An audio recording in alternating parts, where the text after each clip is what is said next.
Melirik ke arah bawahannya, Zhenjian menemukan dari mata mereka bahwa kekaguman bawahannya melemah. Ini di luar toleransinya. Dan dia menjadi marah dan marah. Xiao Yan, ayo mati. Imperial Jiujian. Gaya kelima. Leher Zhenjian dipukuli dengan kejam. Dia mengubah pedangnya dari satu tangan menjadi pedang dengan kedua tangan. Dia melompat ke udara dan mengangkat pedang ke surga. Jin Guang menembak dari pedang Hao. Seolah-olah guntur dan kilat pada umumnya terjalin di udara. Dan pedang itu membengkak tajam di bilahnya. Dalam sekejap mata, Hao Jian telah berubah dari pedang panjang menjadi pedang raksasa. Memicu angin menderu. Potong ke Xiao Yan. Pedang ini disederhanakan. Hantu mewah dihilangkan. Gerakan yang tidak perlu ditinggalkan. Dan kendo dikembalikan ke aslinya. Pedang ini memiliki udara pedang yang dikompresi hingga ekstrim. Dan tanduk pedang sekokoh ujung pedang. Ini adalah bentuk terkuat yang kamu kuasai. Sangat bagus. Mata Xiao Yan berkilat dengan kegembiraan militan. Amarahnya tiba-tiba meledak. Dan tubuhnya dengan cepat mengalir ke Zhenjian. Maka kamu bisa menggunakan keterampilan bertarung terkuatku untuk melihatnya. 1000 kaki tanpa bayangan. Dengan tergesa-gesa, aliran dukun yang tak ada habisnya menari di sekitar Xiao Yan. Membelah banyak celah tersembunyi di ruang angkasa. Yang membuat orang terpesona dan ketakutan. Keterampilan bertarungnya sangat bagus.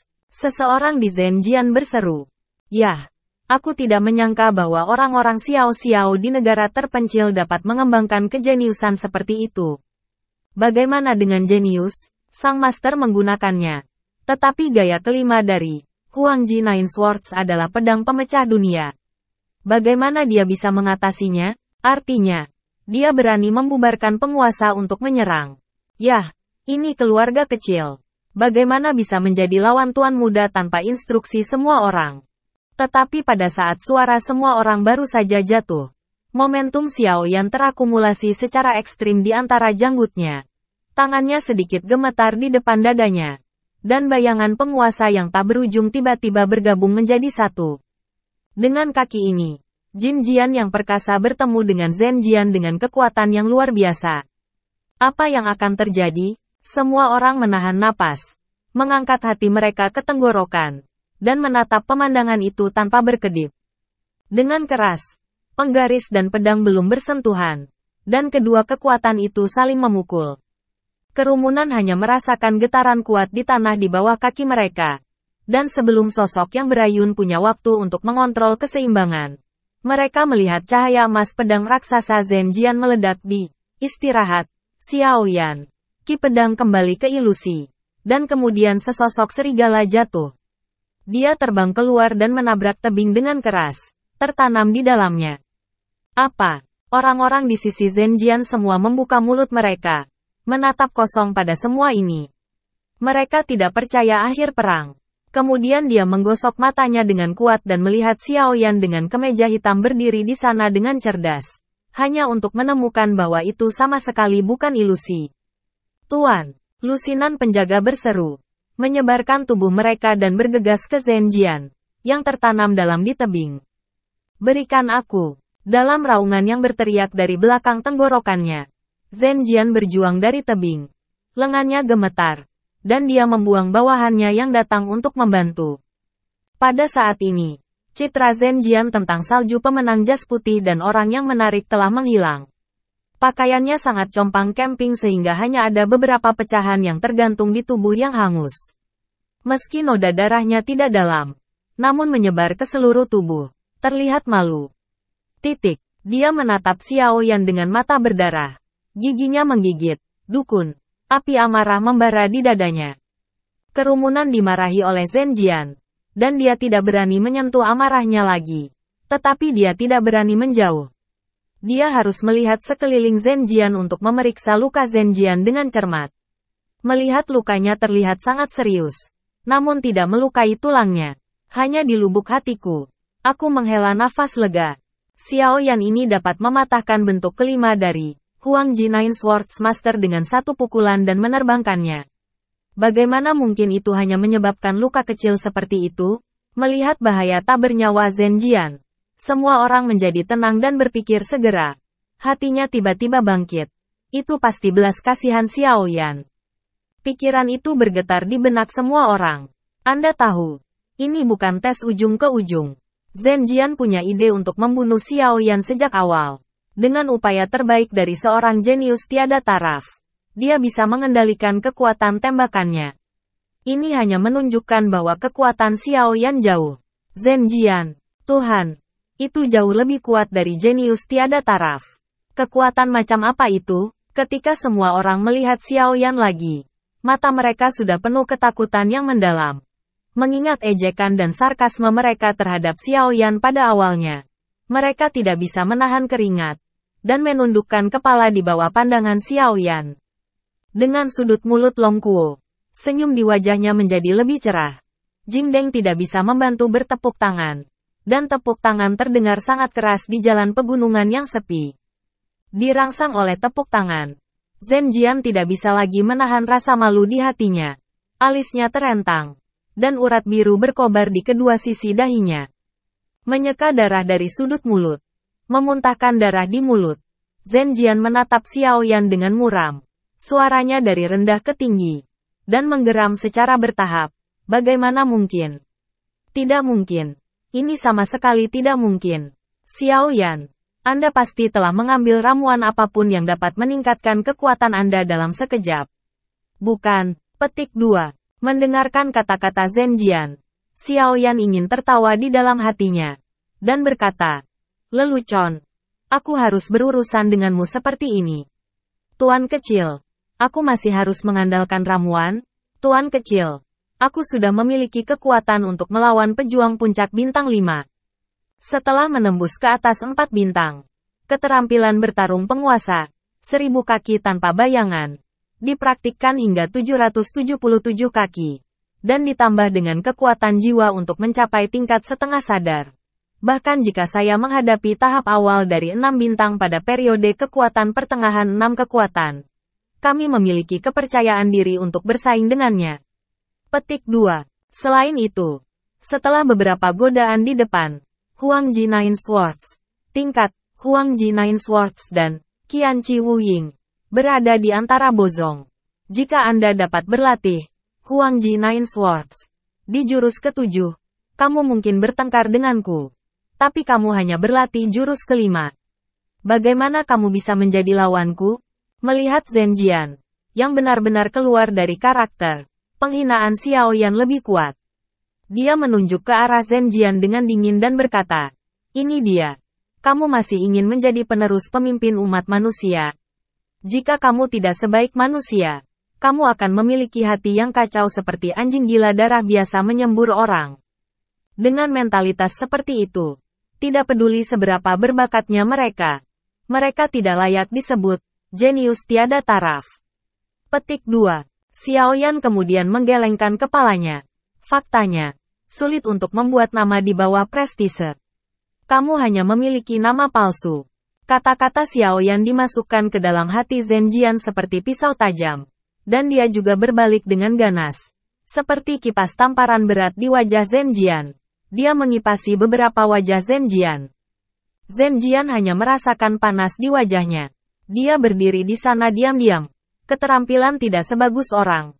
Tidak disebutkan namanya. Dan seterusnya bergema di benaknya secara bergantian. Saya pikir dia mulai berlatih pedang pada usia 5 tahun. Pada usia 10 tahun, dia mulai belajar ilmu pedang. Dia dipuji sebagai jenius langka keluarga Zhen selama ribuan tahun. Dan bahkan pemiliknya sendiri yang memberikan instruksi. Tanpa diduga, dia tenggelam dalam latihan 9 pedang kaisar selama puluhan ribu tahun, dan akhirnya hilang di tangan seorang kaisar muda yang tidak datang ke daratan kaisar selama bertahun-tahun. Hal yang paling dibenci adalah dia sangat dibenci. Seorang anggota keluarga Zhen, Zhen Jian menjadi semakin sulit untuk dilepaskan. Wajahnya menjadi merah, dan kemudian berubah menjadi biru. Tiba-tiba, dia mendongak dengan ganas dari matanya, dan tiba-tiba berteriak histeris. Xiao Yan, apakah kamu pikir kamu menang? Kamu salah. Tuan Ben punya tipuan. Kamu harus mati hari ini. Xiao Yan tidak menyangka Zhen Jian begitu cuek. Dia tersenyum menghina, dan rasa jijiknya lebih intens. Tetapi ketika memikirkan instruksi Zhen Ni, Xiaoyan harus menekan dan membunuh dengan cepat. Lalu perlahan berkata, di antara beberapa orang jenius yang saya temui, Anda adalah yang paling tak tertahankan. Lihat wajah Zhen Ni. Saya tidak akan membunuh Anda hari ini. Tolong lakukan itu. Petik 2. Karena itu, Xiaoyan berhenti memperhatikan Zhen Jian dan melambaikan tangannya ke Long Ye dan Jingdu untuk pergi. Pengabaian Xiaoyan sangat merangsang harga diri Zhen Jian, yang membuat Zhen Jian benar-benar kehilangan akal sehatnya. Zhen Jian dengan benci mengeluarkan 7 kata yang menjengkelkan dari giginya. 9 pedang Huangji. Bentuk ke-6. Guru, tidak pernah. Para penjaga di sekitar Zhen Jian langsung putus asa. Wajahnya penuh kecemasan. Mereka semua tahu bahwa Zhen Jian hanya menguasai sepenuhnya 5 gaya pertama dari 9 pedang Huangji. Meskipun ambang gaya ke-6 telah terlihat, masih jauh 10.000 mil untuk benar-benar menguasai gaya ke-6. Jika jurus ke-6 dilakukan secara paksa, genggaman yang salah kemungkinan besar akan menjadi bumerang bagi teknik bertarung, dan konsekuensinya akan menjadi malapetaka. Jika sesuatu terjadi pada Zhen Jian, tidak ada dari mereka yang bisa lepas dari kesalahan karena perlindungan Tuhan yang tidak efektif. Bagaimana mungkin mereka tidak terburu-buru? Sayangnya, kemarahan yang ekstrim telah membuat Zhen Jian kehilangan akal sehatnya. Saat ini, dia hanya punya satu pikiran di benaknya, yaitu membunuh Xiaoyan tidak peduli berapa banyak dia membayar. Karena hanya dengan membunuh Xiaoyan, semua rasa malu bisa terhapus. Begitu Zhen Jian melambaikan tangannya, Hao Jian yang dimasukkan ke dalam dinding tebing terbang keluar dari dinding tebing seperti sambaran petir di tangan Zhen Jian. Zhen Jian memegang pedang dengan kedua tangan. Jangan memacu amarahnya ke dalam pedang. Tiba-tiba, pedang itu seperti embun beku. Fluktuasi energi dingin tampaknya menghancurkan segalanya. Seluruh ruang mulai bergetar dan berputar. Namun, Zhen Jian tidak bisa mengendalikan kekuatan besar dari tipe ke-6. Tangannya gemetar hebat. Butir-butir darah terus merembes dari pori-pori seluruh tubuhnya. Dan tubuhnya diwarnai merah. Seluruh orang itu seperti roh jahat yang merangkak keluar dari neraka. Teror. Tuan, cepat dan berhenti. Kamu tidak tahan serangan balik pedang ini. Itu akan mengancam nyawa. Banyak penjaga di sisi Zhen Jian melihat bahwa situasinya tidak baik. Jadi dia tidak bisa mengurus sebanyak itu lagi. Bergegas berhenti di depan Zhen Jian. Berharap membuat Zhen Jian bangun.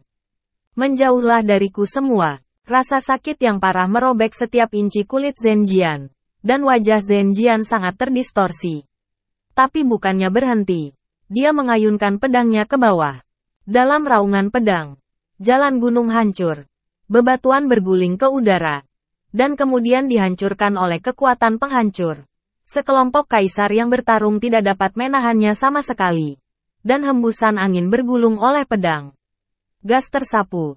Mengungkapkan tidak jauh dari depan 3 Xiaoyan. Sangat bodoh. Maka aku akan melakukannya untukmu. Merasakan serangan Jianqi, Xiaoyan menembakkan niat dingin di matanya. Melangkah. Mengayunkan kaki. Gerakan Xiaoyan selesai dalam sekali jalan. Ribuan kaki tanpa bayangan telah dilambaikan lagi. Dan paksaan yang sangat besar dihancurkan seperti gunung yang runtuh. Api biru abu-abu tebal pada penggaris tebal membawa pertarungan panas. Membuat udara sedikit hangus. Dan segera menekan momentum gaya ke-6 Zhen Jian ke belakang. Konfrontasi di babak ini masih belum ada ketegangan. Api langit menghancurkan penguasa kuno untuk menghancurkan udara pedang Hao Jian dengan kecenderungan menghancurkan dan membelokkan. Mengalahkan tenda pedang Hao Jian. Dan bahkan menghancurkan lapisan baju besi emas cerah di Zhen Jian menjadi sedikit. Cahaya emas. Pada titik ini, Zhen Jian telah membuka pintu. Dan berat Xiaoyan hanya perlu beberapa inci lebih panjang. Dan Zhen Jian pasti akan memercik di tempat. Pada saat hidup dan mati ini, di mata lawan Zhen Jian yang ketakutan, mata Xiaoyan melompat dengan cepat. Momen keraguan melintas di kedalaman matanya. Dan tangan kirinya tiba-tiba menembak tiba-tiba. Mengenai beban di pergelangan tangan. Tangan kanan penguasa, dan melonggarkan tangan kanannya pada saat yang sama. Api langit menghancurkan dada Zhen Jian dan terbang miring. Dia tenggelam jauh ke dalam tebing dan membuat suara gemuruh. Kerikil terbungkus pasir dan pemandangannya berwarna kuning. Kabut. Semua orang menghirup udara. Jika penguasa yang berat ini mengenai Zhenjian bahkan mungkin tidak meninggalkan terak. Kerao begitu. Buntut dari pertarungan beratnya masih meledak di dada Zhenjian. Zhenjian terlempar dari jauh. Mulutnya disemprot dengan darah. Dan dia tidak bisa merangkak di tanah. Pertama, secara paksa melakukan tipe ke-6 dan digigit oleh teknik bertarung. Dan kemudian terkena akibat dari semangat juang skala berat. Zhenjian terluka parah saat ini.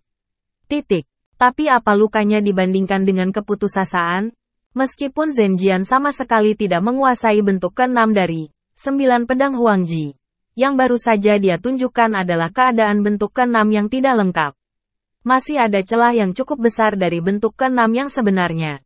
Tetapi kekuatannya jauh lebih baik daripada yang kelima. Terlalu banyak gaya. Zhenjian bahkan melihat harapan untuk mengalahkan Xiao Yan lagi. Namun, Zhenjian tidak menyangka bahwa dia dikalahkan oleh Xiao Yan. Mata Zhenjian lurus. Dia merasa bahwa kebanggaan yang dia miliki sebelumnya hanyalah lelucon. Saat ini, dia putus asa. Dan semua keengganannya berubah menjadi keputusasaan yang tidak berdaya. Saya ingin bertanya. Bahkan kepala keluarga dari keluarga Zhen yang tidak sama dengan kaisar petarung puncak bintang 4 dari keluarga Zhen yang bahkan tidak bisa melihatnya. Bagaimana bisa layak untuk kemuliaan? Jenius tak tertandingi. Bagaimana bisa ada wajah untuk menjadi penerus masa depan pemilik keluarga Zhen? Zhenjian hanya merasa bahwa hatinya, yang telah bekerja keras selama bertahun-tahun, tiba-tiba hancur. Dan semuanya menjadi tidak berarti. Pada saat ini, gambaran penuh warna dari hidupnya berubah menjadi abu-abu. Tuan, apakah Anda baik-baik saja? Pengawal rombongan Zhenjian tidak sabar untuk panik sama sekali. Dan dengan cepat mengepung mereka. Dan membantu Zhenjian mengisi mulut Zhen dengan ramuan bermutu tinggi. Dan matanya penuh kekhawatiran. Zhenjian tidak menghargainya. Dia memuntahkan ramuan dan berjuang untuk bangun tanpa melihat bawahannya atau memperhatikan Xiao Yan yang tidak jauh. Dan berjalan menuju jalan aslinya. Namun, karena cedera serius, dia hanya mengambil beberapa langkah dan jatuh dengan keras ke tanah. Mencipratkan beberapa debu. Tetapi dia menopang tubuhnya dengan kedua tangan. Menggoyangkannya beberapa kali. Dan berdiri lagi. Dan terus bergerak maju. Dan seluruh pria itu menjadi berubah-ubah pada saat ini. Sekelompok penjaga menatap punggung Zhenjian dengan tatapan kosong. Matanya lebih khawatir. Tetapi mereka tidak tahu harus berbuat apa. Butuh waktu lama bagi seorang penjaga untuk memikirkan sesuatu. Dan berteriak kepada Zhenjian. Tuan, Hao Jian Anda belum mendapatkannya. Zhenjian menutup telinga. Masih terhuyung-huyung ke depan dengan mata kosong. Penjaga itu membeku. Mengambil Hao Jian dari tanah, dan mengejarnya. Dengan hormat menyerahkannya kepada Zhenjian. Tuan, pedangmu. Hahaha. Zhenjian tidak menjangkau untuk mengambil pedang. Dia tertawa terbahak-bahak sambil menangis. Dan dua baris air mata menetes. Saya tenggelam dalam kendo sejak saya masih muda. Tetapi hari ini saya telah kalah dan kalah lagi. Wajah apa lagi yang bisa saya kagumi dari pedang ini? Ini. Penjaga itu berani mengambil kata-kata itu. Dan harus mengawasi punggung Zhenjian yang hilang secara bertahap. Singkirkan Hao Jian. Dan kita akan menyusul. Jika sesuatu terjadi pada tuan muda, tidak ada dari kita yang bisa hidup. Penjaga lain, yang tampak cukup bergengsi di antara kerumunan, menatap Xiao Yan dengan tatapan rumit. Dan melambaikan tangannya untuk memimpin kerumunan untuk mengejar. Jalan pegunungan kembali sepi. Dan debu dari tanah tersebar di udara oleh angin pegunungan. Memberikan sedikit depresi di langit malam. Xiao Yan diam-diam menonton adegan ini. Tidak ada yang tahu apa yang dia pikirkan saat ini. Kemarahan mematikan yang meletus padamu hanya membuatku takut. Kupikir kamu akan menjadi pembunuh. Jingdeng melangkah dan menepuk pundak Xiao Yan. Matanya penuh kekaguman. Aku bisa mengendalikan emosiku dalam amarah. Dan aku juga bisa menjaga diriku sendiri dalam pertempuran hidup dan mati. Kakak Xiao, ketenangan dan kontrol halusmu atas keterampilan bertarung benar-benar mengagumiku. Petik 2. Zhen Jian itu terlalu bodoh. Dia jelas lebih buruk dari yang lain dan masih mendorongku lagi dan lagi. Aku memang memiliki keinginan untuk membunuhnya sekarang, kata Xiao Yan sambil meringis. Zhen Jian masih sebaiknya tidak membunuh. Petik 2. Namun, meskipun aku tidak membunuhnya, dia tidak ada bedanya dengan dihapuskan. Mulut Xiao Yan tersenyum secara bertahap. Apa maksudmu? Meskipun Zhen Jian mengalami luka ringan, dia memiliki banyak pengawal bawahan. Selama dia minum obat untuk sembuh beberapa lama, tidak akan ada gejala sisa. Jadi mengapa tidak meninggalkannya? Bersih dan bingung. Long Jie bingung. Aku menebak dari penampilan Zhen Jian Luo Tuo barusan. Xiao Yan sedikit mengernyit. Zhen Jian dianggap sebagai jenius tiada taraf di keluarga Zhen karena bakatnya yang luar biasa. Dia selalu berada di atas, dan tidak pernah mengalami kemunduran. Orang seperti itu sopan dan santun di permukaan. Tetapi dia pasti sombong dan sombong di tulangnya sulit untuk menerima kegagalan. Dan itu bahkan lebih sulit untuk menerima kegagalan di tangan orang yang memiliki perbedaan besar dengan statusnya. Petik 2. Dapat dikatakan bahwa kekalahan hari ini pasti merupakan rasa malu terbesar dalam hidupnya. Dengan hatinya, ini mungkin menjadi bayangan yang tidak akan pernah bisa dia singkirkan dalam hidupnya. Dia bangga dengan pedangnya dalam hidupnya, dan dia terus membuat kemajuan. Sumber kekuatan adalah akarnya untuk kemajuan pesat. Sekarang dia telah meninggalkan pedangnya. Hatinya telah hancur. Dan saya khawatir akan sulit baginya untuk membuat kemajuan di kendo dalam kehidupan ini. Haha, ini yang terbaik. Ini lebih baik daripada membunuhnya. Jing Wuchen mengacungkan jempol kepada Xiao Yan. Tetapi dia segera berpikir bahwa Xiao Yan mungkin menyinggung keluarga Zhen karena hal ini. Dan tidak dapat menahan diri untuk mengingatkannya. Tapi, kakak Xiao, setelah Zhen Jian terkena ini, dia pasti akan membencinya. Saya khawatir saya akan secara khusus menargetkan Anda di masa depan. Anda harus waspada terhadapnya. Tidak apa-apa. Xiao Yan tersenyum acuh tak acuh. Dia tidak bisa menangani rintangan sendirian. Siapa yang bisa menyalahkannya? Jika kamu adalah pemilik Zhen, menurutmu itu adalah pemborosan untuk keluarga Zhen. Apakah Zhen Jian penting? Atau keluarga afiliasi penting? Sepertinya aku terlalu khawatir. Jing Wuchen mengeluarkan 2 gulungan daun untuk dinyalakan. Memberi Xiao Yan 1. Dan menarik napas dengan indah. Xiao Yan mengambil daun dan menghela nafas. Oh, aku tidak menyangka bahwa halo di kepala seorang jenius begitu sederhana dari menyilaukan hingga suram. Tampaknya bakat bukanlah yang paling penting dan ulet di jalan untuk melawan kaisar. Ketekunan dan pikiran yang lebih frustrasi lebih penting. Hah. Jing Wuchen sedikit menganggukkan kepalanya. Dan tiba-tiba merendahkan suaranya dan bertanya. Kamu mengatakan bahwa bayangan jiwa pasti tidak ada di dekatmu. Apakah kamu juga akan melihat adegan di mana kamu berkonflik dengan Zhen Jian? Aku tidak tahu. Mata Xiao Yan menyipit tiba-tiba saat mengacu pada pria sakit kepala Hun Yingjue. Jika aku bisa mengetahui keberadaan bajingan itu, aku tidak perlu selalu berhati-hati. Xiao Yan memandangi bulan darah merah di langit dan berpikir sejenak. Dan berkata, namun, menurutku dia sama sekali tidak dekat. Lagi pula, dia hanya bisa melindungi deteksi kekuatan jiwa. Ada banyak orang yang bersembunyi di sini sekarang. Jika dia menonton pertempuran dari jarak dekat, dia akan mudah diketahui. Jadi saya pikir dia seharusnya tidak berada di sekitarnya. Jika saya hantu, ketika saya melihat Zhen Jian datang, saya akan jauh dari semua orang. Lihat saja perubahannya.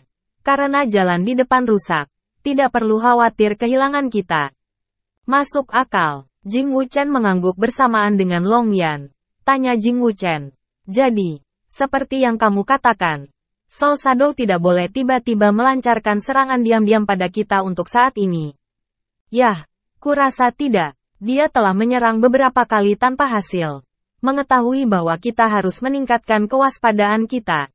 Selain itu, aku baru saja mengalahkan Zhen Jian, dan dia pasti akan menghalangi kita untuk lebih berhati-hati. Lalu kamu mengatakan bahwa dia akan berpikir kita terlalu sulit untuk menyerah? Jing Wuchen bertanya pada Xiao Yan dengan penuh semangat. Mendengar itu, Xiao Yan sedikit terkejut, dan kemudian tersenyum pahit. Kamu memikirkan hal-hal yang baik. Dia tidak akan menyerah. Bunuh aku. Mungkin misinya untuk memasuki dunia fantasi. Sebelum kita membiarkannya berkali-kali. Ini untuk dia yang tidak pernah meleset sangat memalukan bagi Tuhan.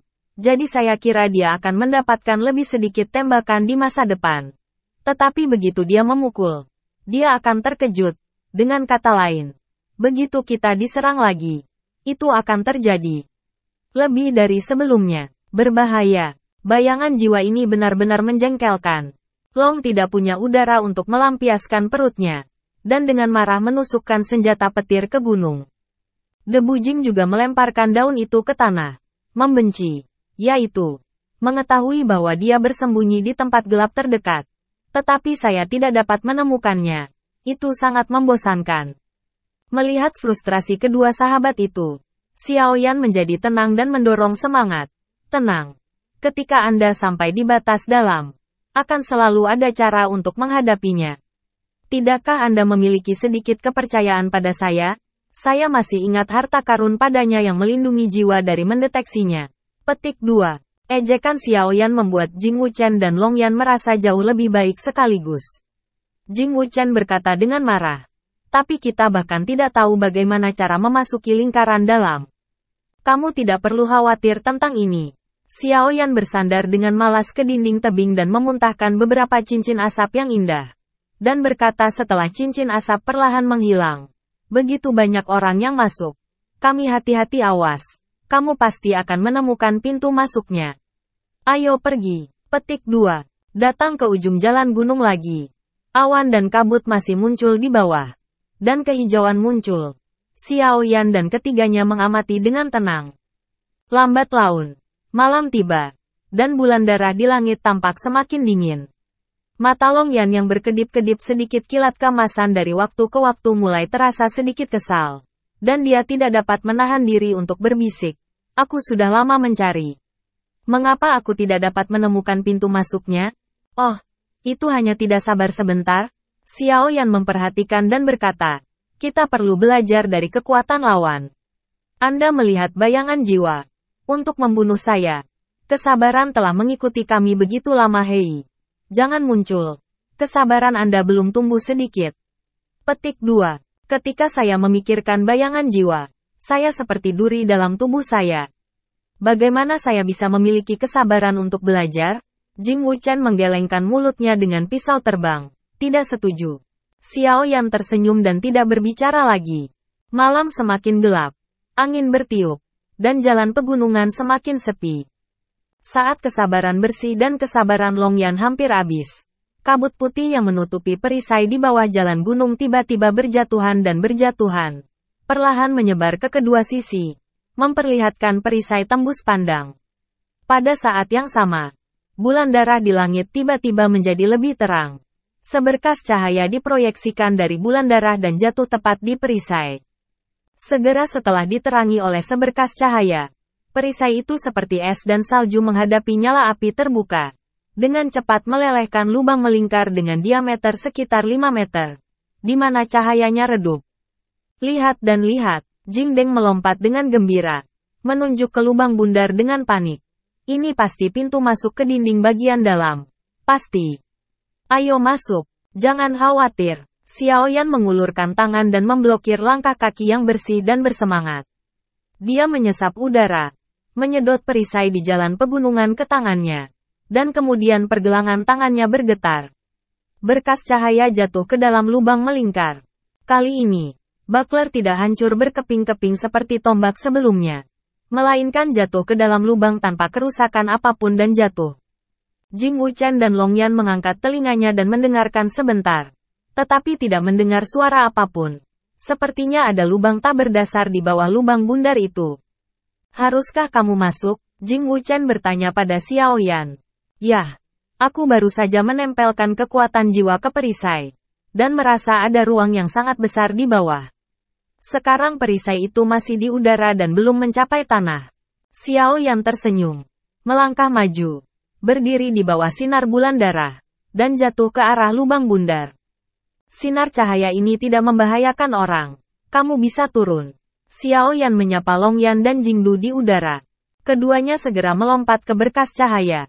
Mayat ketiga orang itu baru saja mendarat di lubang bundar perisai, dan ruang di sekitar mereka terpelintir. Kekuatan misterius membungkus ketiga orang itu ke dalam lubang bundar.